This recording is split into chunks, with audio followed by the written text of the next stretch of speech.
The wind carried the sharp scent of pine through the backyards of Halewood, a quiet little town where secrets hid in the rustle of trees.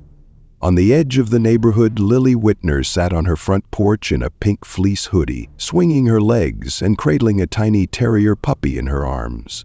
Pip was his name, a shivering, squirmy ball of fur with eyes too big for his head. She whispered stories into his ear as if he were the only one in the world who could understand. Across the driveway, her mom's voice rang out from inside the house, muffled by the screen door. "Lily, 10 more minutes, sweetheart, then you come in for lunch." "Yes, Mama," she chirped, but her eyes were fixed on something else. Someone, rather. Connor Slate.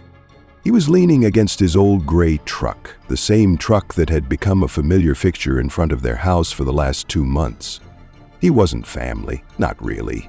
But he called himself Uncle Connor, and after a while even Lily started to believe it. He always brought treats, chocolate chip cookies, juice boxes, and stories. Today he had something different. "You ever seen a fairy forest?" Connor asked, kneeling down to Lily's height, his voice smooth like a song. "With trees that sing and snowflakes that dance?" Lily shook her head wide-eyed. "Well," he smiled, pulling something from his coat pocket. "Then it's your lucky day." He handed her a small snow globe. Inside, a glittering winter forest sparkled under a tiny painted moon. A porcelain girl stood in the center, holding hands with a dog that looked a lot like Pip. "Magic," he whispered. "That's what this place is. But it only appears to those who believe." Lily clutched the globe, mesmerized. "Want to see it?" he asked. She hesitated. "Mama says not to go far." "It's just a little walk," Connor said, brushing a hand gently on her shoulder. "We'll be back before she even notices." Lily glanced toward the screen door. No shadow moved behind it, no sound. Pip yawned in her lap. "Okay," she whispered. The trail behind their neighborhood was faint, hidden between overgrown shrubs and pine needles. Connor moved with ease, like he knew every twist. He told her to stay close, but he didn't need to. Lily followed the crunch of his boots without question. Pip trotted beside her, occasionally bounding ahead but always circling back. As they walked, the snow globe played a tinny melody, a lullaby that looped endlessly, almost too quiet to hear. Connor whistled along with it, low and off-key. After nearly half an hour, the trail narrowed, the trees grew taller, and the light thinned. "Here," Connor said, stopping beneath a giant uprooted cypress. Its massive roots formed a sort of cave in the frozen soil. "This is the heart of the fairy forest." Lily stepped inside. It smelled like moss and frost. Cold air nipped at her cheeks. Connor bent down and zipped open her backpack. "You still got those cookies I gave you?" She nodded. "Good girl. I'm just going to go get some firewood, okay?" Lily didn't answer at first. Something in her chest fluttered. Pip whimpered and leaned into her. "You'll come back?" she asked, gripping the snow globe tight. Connor smiled, soft but strange. "Of course." He turned and disappeared between the trees. She waited. Minutes passed, then more. The snow globe's melody kept playing. Broken now, the notes warbling, like it was laughing. "Uncle Connor," Lily called. No answer, just the wind pushing through the pines. She curled under the roots, Pip pressed against her chest, trying to stay warm. The snow started falling harder. Her fingers were red, her lips dry. The cookies were gone before the sun dipped below the hills. Her voice, when it came again, was smaller. "Daddy will come." But even to her own ears, it sounded like a question. Twilight crept in like a bruise spreading across the sky, turning the forest blue and gray and hollow. Lily huddled beneath the roots of the massive cypress tree, her tiny pink coat now soaked at the sleeves, dusted with frost, the color fading as the cold pressed in. Her hands clutched Pip tighter, the little dog barely stirring, his breath shallow against her chest. The snow globe sat on the ground beside her, playing its broken lullaby, Silent Night, slowed down and warped, as if mocking the silence all around. She hadn't heard footsteps in a long time. Not from Connor. Not from anyone. The deeper quiet of the forest was creeping into her bones. The last cookie had disappeared hours ago. She'd eaten it too fast and regretted it instantly. Pip had licked the crumbs from her lap. That had been some time before the light faded. Now it was just dark. Lily whispered to the dog, voice cracking, "He said he'd be back. He promised." The wind didn't care. Not far away, barely 30 feet, a pair of amber eyes blinked in the underbrush, silent, watching. Scout. The wild dog crouched low to the ground, muscles taut, breath curling in the icy air. He had picked up the scent an hour earlier, new, human, small, and it pulled at something deep in him. Not instinct, something stranger, something that had taken root since the man with the scar had fed him beneath the cedar stump 6 weeks ago, something that tasted like memory. The girl looked small, too small. The dog beside her didn't look like it was doing well either. Scout crept closer, careful not to crack any ice beneath his paws. Lily didn't see him. Her eyes were glassy, unfocused, her lips moved without sound. Scout watched longer. He didn't bark, didn't approach, not yet. 2 miles north, Caleb Monroe stood beside the woodpile near his cabin, his breath clouding as he scanned the trees. The last light of day was dying and still no sign of Scout. The pup had vanished that morning. No barking, no tracks, nothing. It had left a knot in Caleb's gut he hadn't felt in years. "Damn dog," he muttered, though his voice held more worry than anger. He grabbed his flashlight and headed for the trail, boots crunching through the crusted snow. He knew the woods well. He had to. These trees had been his only neighbors since he'd bought the old ranger station and rebuilt it by hand. That had been 15 years ago, right after Emma. He didn't let the memory finish. Scout had never strayed this far. Caleb's pace quickened, breath catching in his throat with every crunch of snow. Somewhere past the switchback near the old creek, he paused. A sound. Something between a whimper and a cough. He turned off the flashlight. Listened. There it was again, fainter, higher. A child. Caleb's heart seized. His legs moved before his mind could catch up. He barreled through the underbrush, branches lashing at his face, mud sliding beneath his boots. The noise came again, a broken hiccup, a girl's voice. Barely there. Then he saw it. Scout, standing still near a leaning oak. The pup turned his head and barked once, sharp and urgent, then darted beneath the roots of the cypress. Caleb followed and stopped cold. There, curled beneath the tree, was a child. Knees to her chest, arms wrapped tight around a shivering puppy. Her face was pale, her eyelashes were white with frost, her lips blue. When her eyes fluttered open and landed on Caleb, they didn't register fear, just confusion, weakness, cold. His breath caught in his throat. Emma. The name screamed inside his skull. But it wasn't her, he knew that. This girl was younger, smaller. Her hair was golden, but it wasn't Emma's. Her coat wasn't one he'd ever seen. And yet, something in the way she clung to the dog, something in the way she looked at him, it hit him like a knife to the ribs. She was freezing, dying. "Hey," he said, voice softer than it had been in years. He crouched, moving slow. "It's okay. You're safe now." The girl didn't answer. Her eyes slid shut again, her body going limp. Caleb lunged forward, pulling off his coat and wrapping it around her, checking her pulse. Weak, but there. He scooped her up, pip and all. Scout circled once, then bolted ahead as if retracing the way back. Caleb didn't. He ran.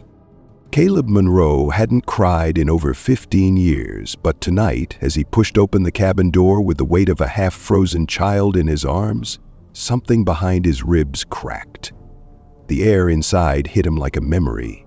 cedarwood, ash, and the faint scent of gun oil that never quite left the walls. The fire in the hearth had dwindled, just embers now, but it was enough.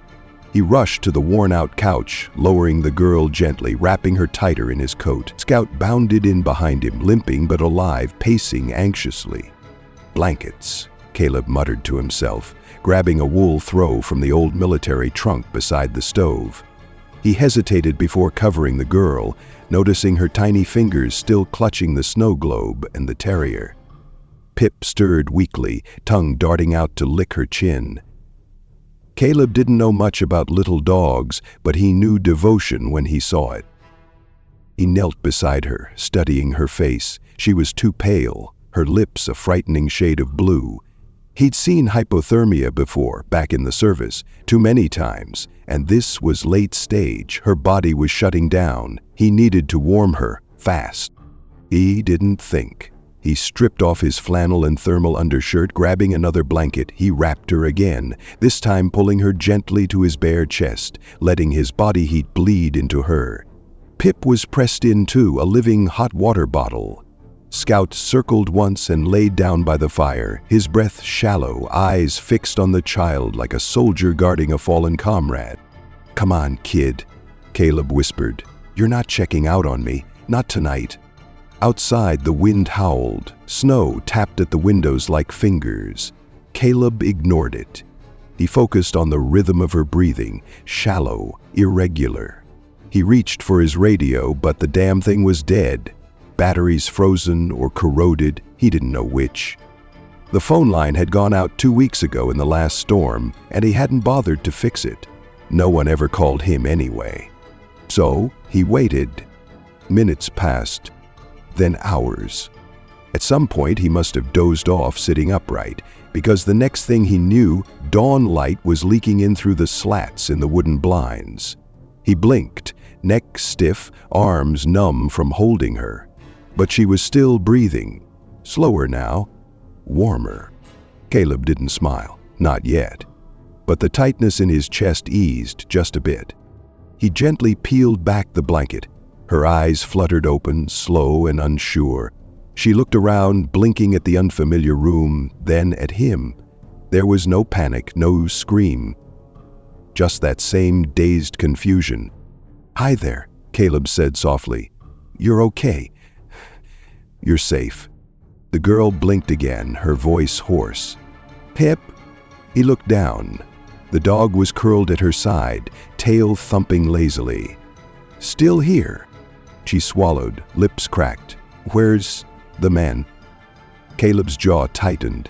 He didn't answer right away.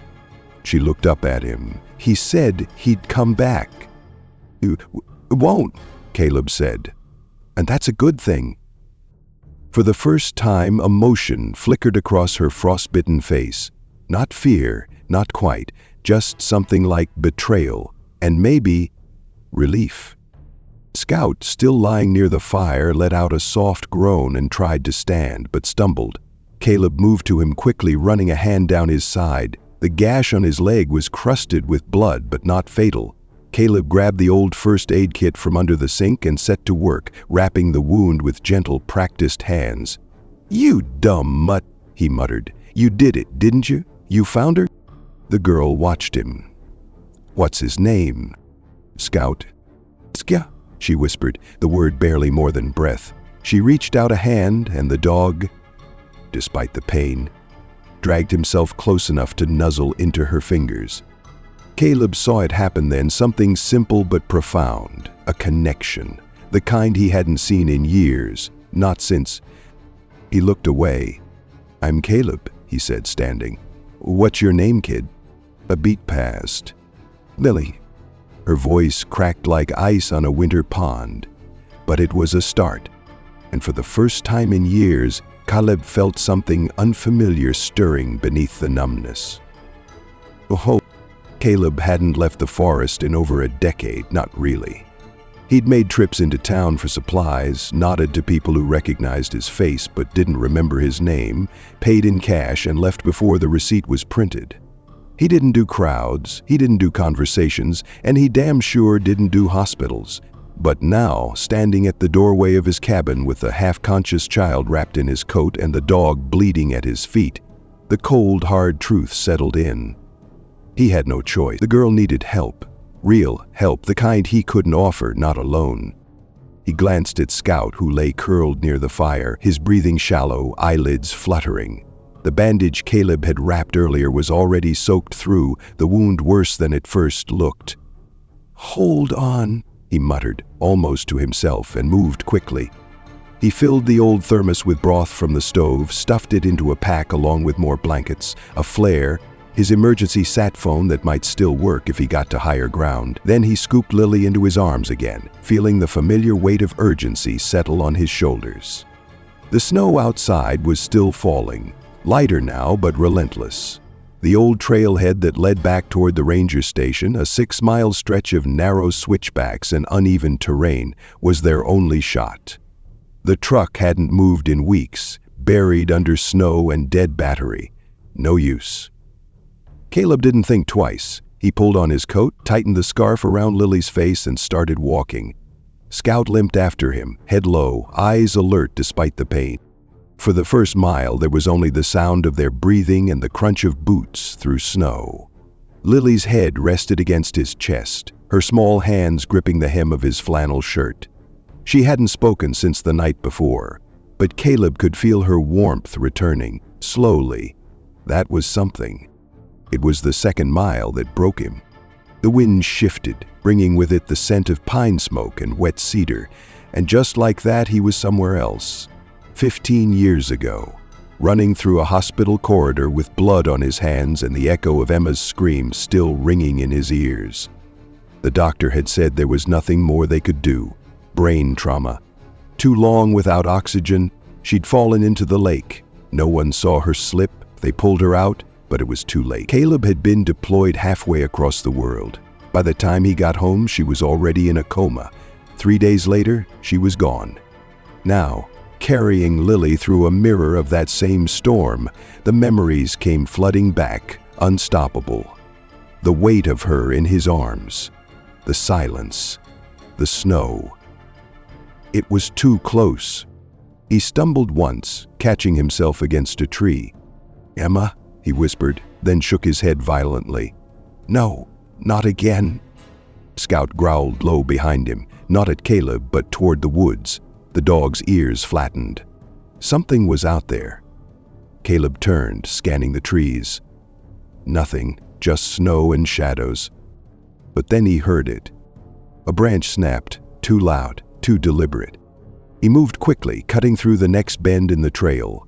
He didn't stop until they reached the ridge, an open expanse with frozen ground and a view of the old ranger outpost barely visible through the snow ahead. Caleb dropped to one knee, catching his breath. Lily stirred in his arms, her lips parted. "Pip." "He's with Scout," Caleb said softly. "They're okay." She blinked slowly, gaze unfocused. "The man? Was he real?" Caleb didn't know how to answer that. "You're safe now," he said instead. They kept moving. By the time they reached the final descent, Scout had fallen behind, dragging his leg, body trembling with each step. Caleb turned to him. "You can't go on," he said. "Stay. I'll come back for you." But the dog growled and kept walking. Stubborn damn mutt. Half an hour later, they reached the ranger station, long abandoned but still standing. Caleb kicked the door open and set Lily near the old wood stove, digging out his flare, lighting it, sending red light into the sky. He opened the sat phone. Miraculously, one bar blinked to life. He dialed. "U.S. Forest Service," a voice answered. "This is Caleb Monroe. I've got a child, hypothermia, possibly frostbite. I need evac. Old Cypress Ridge Station." "Hurry!" He dropped the phone and looked back at Lily. Her eyes were open now, watching him. He crossed the room, sat beside her. "Thank you," she said, her voice paper thin. "For what?" "For finding me." He didn't reply. Couldn't.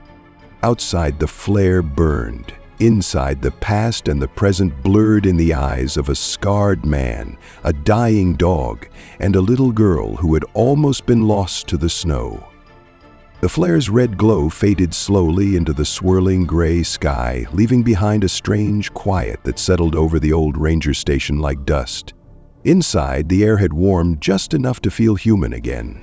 Lily sat propped against a wall near the old stove, bundled in layers of wool and flannel, her tiny hands cradling the snow globe like it was the last piece of her world still intact.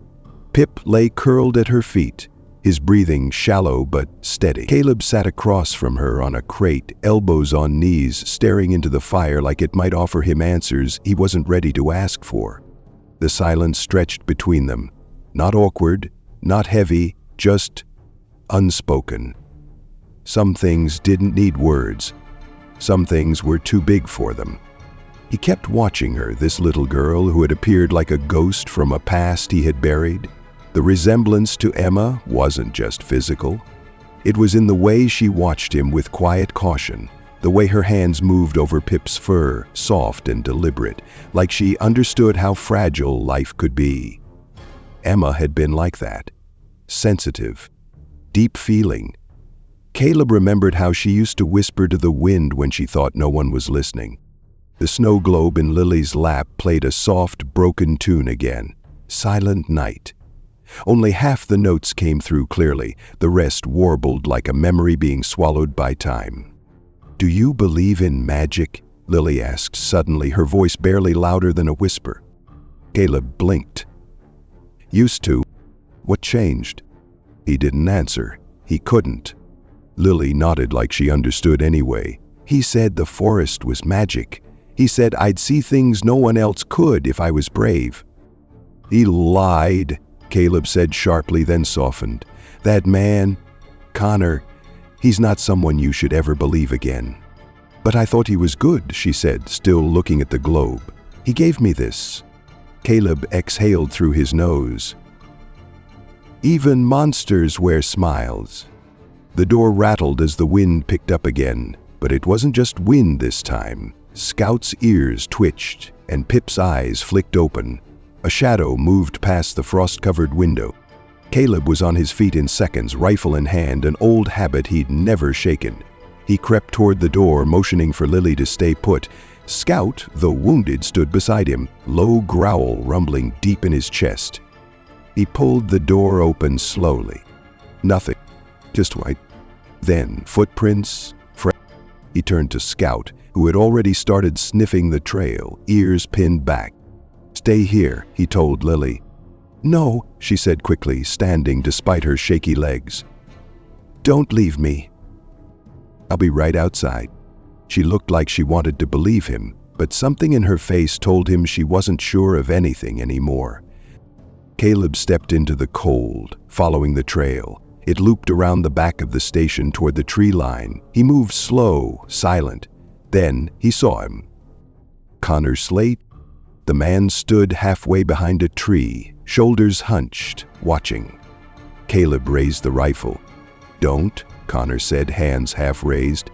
"I didn't come to cause trouble." "You left a kid to die in the woods," Caleb growled. "You're lucky I don't end it right here." Connor's smile was thin, shaky. "She wasn't supposed to suffer. I thought someone would find her, like you did." Caleb took a step closer. "You planned this." Connor shrugged. "I wanted to see if it worked. The magic." "You're sick." Connor's eyes darted past Caleb toward the cabin. "She's still alive, isn't she? The forest wanted her to live." "You need help," Caleb said, "and not the kind you're hoping for." Connor turned to run. Scout lunged before Caleb could stop him. Despite the injury, the dog sank his teeth into Connor's coat, dragging him down into the snow.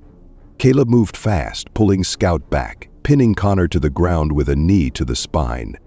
"You're not going anywhere." He tied the man's wrists with a piece of rope he kept in his pack, dragged him back toward the station. Lily stood in the doorway, face pale. When she saw Connor, she didn't cry. She stepped back and closed the door behind her. The snow had eased into a quiet hush by the time the sound of distant rotor blades began to echo through the forest. The search and rescue chopper circled once overhead before settling into a nearby clearing. Caleb stood outside the station, rifle slung across his back, watching as two paramedics jumped out, followed by a sheriff's deputy in a thick brown coat. Behind Caleb, Scout sat on alert, ears forward but body trembling from exhaustion. Inside, Lily waited with Pip in her lap and the blanket wrapped tightly around her shoulders. Her eyes hadn't left the window since Caleb stepped outside with Connor bound and unconscious on the floor. The deputy approached first, hand instinctively brushing the holster on his hip when he spotted Caleb's weapon. "You Monroe?" he asked. Caleb gave a nod. "We got a call. Said you had a missing girl and a suspect." "She's inside. He's tied up in there," Kalen said flatly, gesturing to the station. "I didn't kill him, if that's what you're wondering." "Should've," the deputy muttered under his breath, then stepped inside with the medics trailing behind. Caleb turned back to Scout. "It's over, boy." But the dog didn't move. He just lay down slowly, muzzle in the snow, as if the last of his energy had drained away. Caleb knelt beside him, running a hand down his side. "You held it together long enough. That's more than I could ask for." A soft whine escaped Scout's throat, but his tail gave a faint thump against the snow. Inside, the scene moved fast, too fast. One medic checked Lily's vitals, whispering calmly as she peeled back the blanket, checked her fingers, her pulse. "She's stable. Still cold, but no frostbite," the medic confirmed. The other examined Pip, then nodded. "Dog's okay too, might need fluids." The deputy radioed in for an additional unit while cuffing Connor, now coming to with a groan. "You're under arrest for child endangerment, kidnapping, attempted murder, if the DA's got any sense," the deputy said, hauling him to his feet. Connor didn't speak. His eyes wandered the room until they landed on Lily. Her gaze didn't waver. She just stared at him like someone watching a shadow disappear from a nightmare they'd finally woken up from. When the medics tried to carry her out on a stretcher, she resisted. "I want Caleb," she said softly, barely audible. They paused, looked to the man standing outside the door. Caleb heard her and stepped in slowly, uncertain. "You don't have to come," she told him, voice shaking, "but I'd feel better if you did." His throat tightened, surprised at how easily she'd reached in and gripped something he thought had long since withered. "I'll ride with you," he said. They lifted Scout carefully into the chopper, wrapped in a spare blanket, eyes half closed but still watching. Pip followed in Lily's arms. Caleb sat beside her as the blade spun faster, kicking up a flurry of snow that erased their footprints from the clearing. The world outside grew smaller, but something inside Lily grew larger, stronger.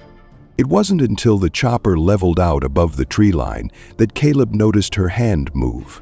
Slowly, deliberately, she reached for his and took it. He didn't pull away.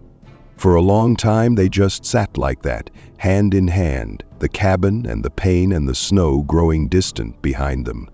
Lily leaned her head against his arm, closing her eyes. "You came," she murmured. "I didn't think anyone would." Caleb stared out the window at the endless stretch of forest below, a place he once came to forget everything and now couldn't imagine leaving behind. "Neither did I," he whispered. The hospital room smelled like antiseptic and too much silence. Machines beeped at steady intervals, the rhythm cold and clinical. Lily sat in the center of it all like a porcelain figure left too long on a shelf, still fragile, watching the world from behind eyes that had seen too much for someone so small. Her feet didn't touch the floor, swinging just slightly above the tiles, a blanket wrapped around her shoulders like armor. Pip slept curled beside her on the bed, one paw twitching every now and then, lost in some tiny dream. Scout lay on a padded mat across the room, his bandaged leg resting at an odd angle, his eyes half-lidded but never fully closed, like he refused to sleep until she did. Caleb stood by the window, arms crossed, shoulders tight. He'd changed into a clean shirt, courtesy of a nurse who'd handed it over with a soft look and no questions. Outside, snow continued to fall on the parking lot lights, turning the world into a dim watercolor. For the last 2 hours, no one had spoken. Doctors came and went, murmuring charts and codes and phrases that didn't stick. Lily responded to none of it. She hadn't said a word since the helicopter touchdown. Not to the nurses, not to the social worker who tried coaxing her with soft candy and coloring books, not even to Caleb. The social worker, a thin woman named Dana with nervous eyes, stood near the door, flipping through a file with Lily's name on it. "There's going to be an inquiry," she said gently. "The man who hurt her had no known family ties. He faked everything. No record, no license, nothing real. Just a story that got too far." Caleb didn't respond. Dana hesitated. "We'll have to decide where she goes. There's talk of emergency foster care. She's not going into the system," Caleb said flatly, eyes still on the snow. Dana blinked. "I understand that you've been a protector here, but long-term care, I'll take her," he said, turning now, voice calm but absolute. "She doesn't have anyone else, and I have room, quiet, safety." Dana looked over at Lily, still unmoving. "It's not about space, it's about trauma, legal process, assessment." Caleb's gaze hardened. "You've seen what she's been through. Do you really think another stranger's doorstep is better?" Dana didn't answer. She made a note in her file and stepped out. Alone again, Caleb exhaled and moved to the chair beside the bed. "You don't have to talk," he said softly. "But you should know something." He reached into his coat pocket and pulled out the snow globe, the one that started it all. He'd picked it up from the ranger station, quietly before the medics had cleared the scene. He'd almost thrown it in the fire, but something stopped him. Now, sitting beside her, he held it out. Lily looked at it without reaching. "Why did you bring that?" she asked, voice dry and flat. He hesitated. "Because I changed it." Her brow furrowed slightly. "Open it," he said. She took it, slowly, cautiously, and turned it over. The familiar winter forest was still there, the girl and the dog still in the center, but now, nestled at the base of the miniature pine tree, was a tiny photo tucked inside. A black and white picture, faded at the edges. A girl, maybe 8, sitting on her father's shoulders, laughing, her hair caught in the wind. "That's Emma," Caleb said. "My daughter. She died a long time ago." Lily looked at him, confusion clouding her face. "You reminded me of her," he went on. "At first that hurt. A lot. But then it helped." Lily stared at the photo again. "Why put her in here?" "Because this globe hurt you. It was given with lies, but it doesn't have to stay that way. We don't have to let bad people own the things we love. We can rewrite them." For a moment, nothing moved. Then Lily blinked fast, once, twice. Her lip trembled. She set the globe down carefully and looked at him with eyes that finally saw him fully. Not as a stranger, not as a rescuer, but something else. "Is it okay?" she began, voice cracking.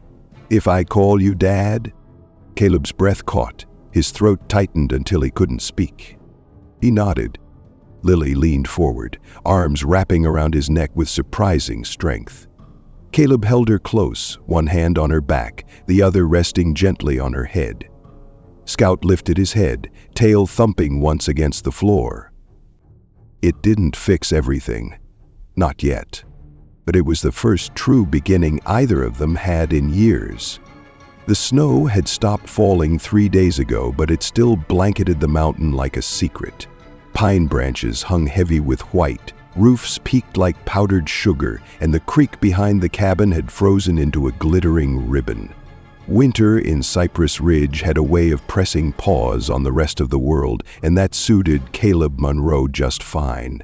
Inside the cabin, things had changed. Not much, not drastically, but just enough to notice. The walls still held the same faint scent of smoke and cedar, but now a small pink jacket hung next to Caleb's flannel by the door, A pair of tiny boots sat beside his, half buried in melting slush.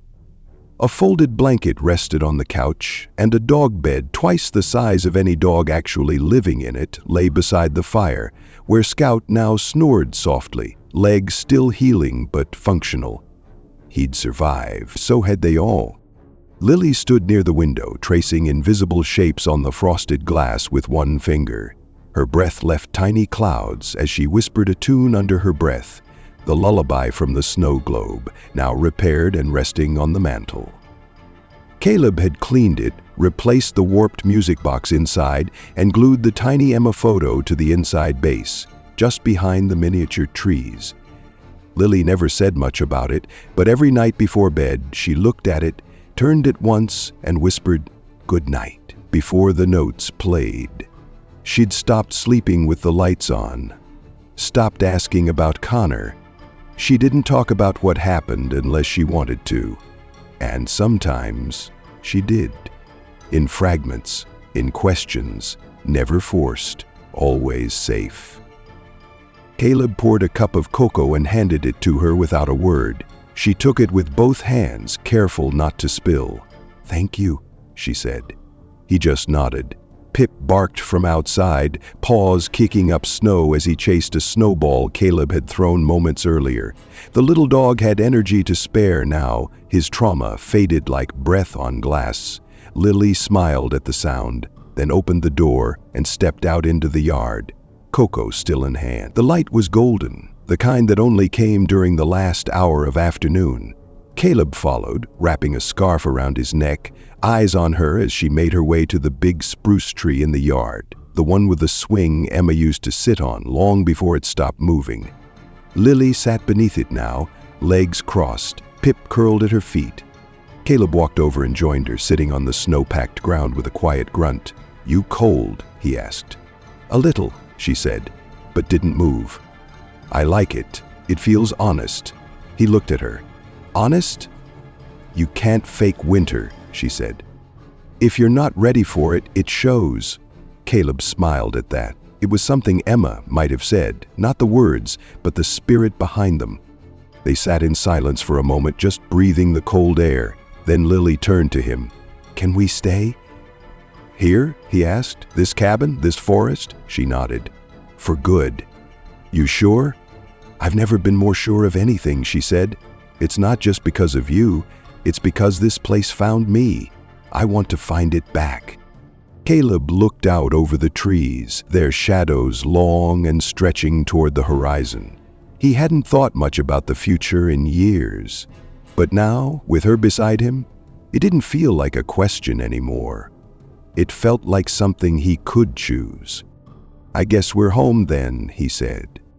Lily pulled something from her coat pocket, a small piece of wood she'd carved with his pocket knife. She handed it to him. On it, crudely etched in block letters, were the words, "This forest saved me." He turned it over. On the back, she'd scratched in smaller letters, "And gave me a dad." Caleb didn't speak. He just put his arm around her shoulders, pulled her in close, and watched the sun dip below the ridgeline.